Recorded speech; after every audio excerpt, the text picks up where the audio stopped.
Welcome to the Advanced WordPress Mastery Kit Chapter 10. The Block WordPress Editor. In this video tutorial, we are going to take a look at the Block WordPress Editor, step by step. So let's get started. From WordPress Dashboard, select Plugins. Here you can see all the installed plugins. From the list, let's deactivate Classic Editor. Now go to Posts and select Add New. Here you can see WordPress Block Editor, click on Next. Next, you make each block your own, again click Next. Then get to know the block library, again click on Next and finally on Get Started button.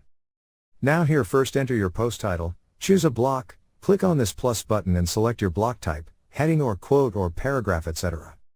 From right panel, you can select block settings and post setting. We have post visibility, publish time and post format.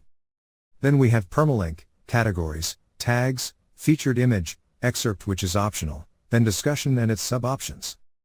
Set everything and you can publish it from top right publish button. So this is how the Block WordPress Editor works. Thank you for watching. Please proceed to chapter number 11. The Gutenberg WordPress Editor Templates.